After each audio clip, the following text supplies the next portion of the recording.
Vivre une vie qui manifeste la provision surnaturelle.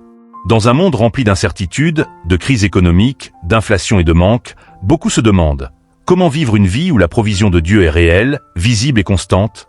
Comment expérimenter le surnaturel de Dieu dans les finances, la nourriture, le travail, les études et chaque domaine de notre existence? La Bible nous montre clairement que Dieu n'a jamais prévu que ses enfants vivent dans la peur ou dans la pénurie. Au contraire, il veut les conduire dans une vie où sa provision surnaturelle devient un témoignage puissant. Dans cet enseignement, nous allons découvrir comment vivre une vie qui manifeste la provision surnaturelle de Dieu, selon les Écritures. Premièrement, Dieu est le Dieu de la provision, c'est sa nature. La provision de Dieu ne commence pas par ce que nous demandons, mais par qui il est. Dans Genèse chapitre 22, verset 14, Abraham appelle Dieu Yahweh Jireh, ce qui signifie l'Éternel pourvoira. Avant même que tu aies un besoin, Dieu a déjà préparé la réponse. Avant que tu arrives dans une situation difficile, il a déjà placé la solution quelque part. La provision n'est pas un événement, c'est le caractère de Dieu. Dans le désert, Dieu a nourri Israël pendant 40 ans. Exode chapitre 16, verset 35. Il a donné de l'eau au milieu du désert. Exode 17h6. Il a multiplié l'huile de la veuve. 2 Rois chapitre 4, versets 1 à 7. Jésus a multiplié 5 pains et 2 poissons pour nourrir plus de 5000 personnes. Matthieu chapitre 14, versets 13 à 21. Tout cela nous montre que la provision surnaturelle n'est pas une exception. C'est un principe du royaume. Doxement. La provision surnaturelle se manifeste aux personnes qui marchent dans l'obéissance. La Bible t'enseigne que la provision divine est attachée à l'obéissance. Dans Deutéronome chapitre 28, versets 1 et 2, Dieu dit que les bénédictions nous suivront et nous atteindront si nous écoutons sa voix. Regard Elia. Dieu lui dit d'aller près du torrent de Kérith, et là, les corbeaux le nourrissaient matin et soir. 1 Roi chapitre 17, versets 4 à 6. Quand le torrent a séché, Dieu lui dit d'aller à Sarepta. Il a obéi, et c'est là que la provision a continué. Dieu ne bénit pas nos plans. Il bénit ses instructions.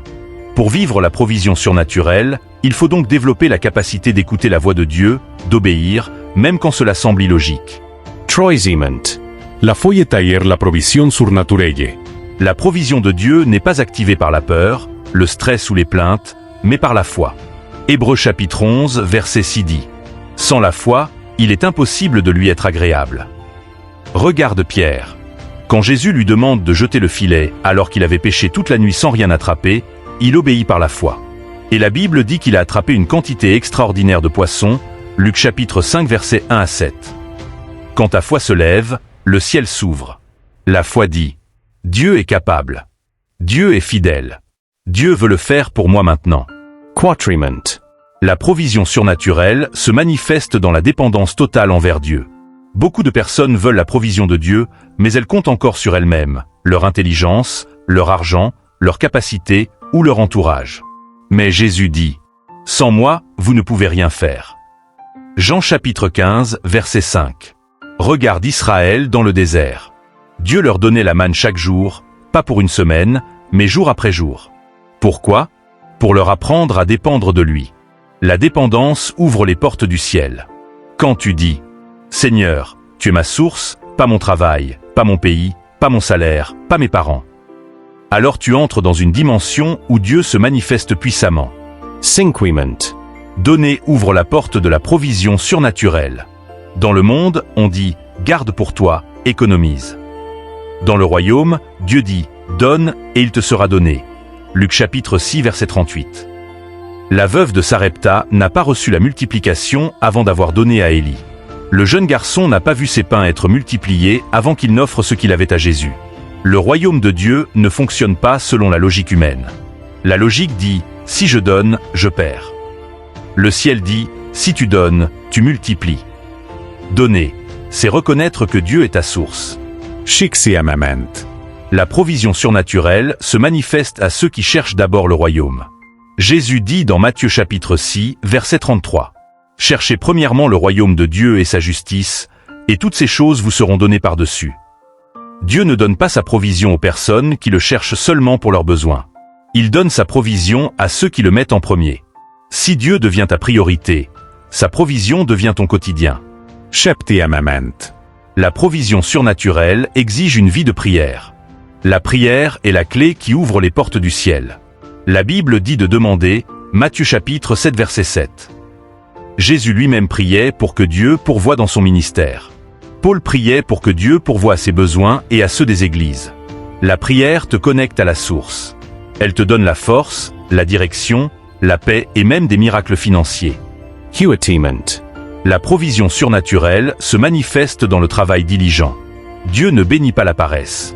Proverbe chapitre 10, verset 4. La main des diligents enrichit. Dieu multiplie ce que tu fais, ce que tu entreprends, ce que tu mets entre ses mains. Même la veuve de 2 Rois chapitre 4 a dû travailler pour vendre l'huile multipliée.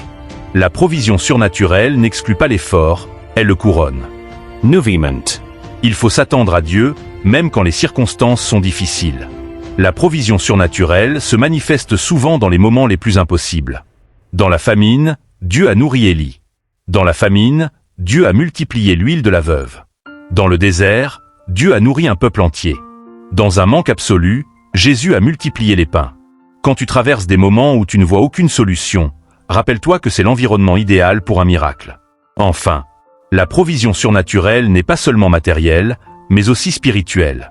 Dieu ne donne pas seulement l'argent, la nourriture ou les opportunités. Il donne aussi La sagesse.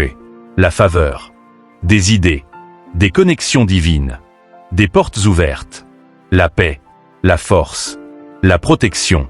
Le surnaturel ne se limite pas à l'argent. C'est une vie complète où Dieu agit dans chaque domaine. La provision surnaturelle est une réalité pour ceux qui marchent avec Dieu.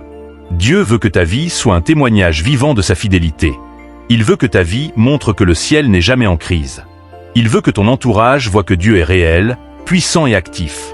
Tu peux vivre cette dimension si tu obéis à Dieu, marche par la foi, donne avec un cœur joyeux, cherche d'abord le royaume, prie avec persévérance, travaille avec diligence, dépends totalement de Dieu, et tu verras comme David. L'Éternel est mon berger, je ne manquerai de rien. Psaume chapitre 23, verset 1.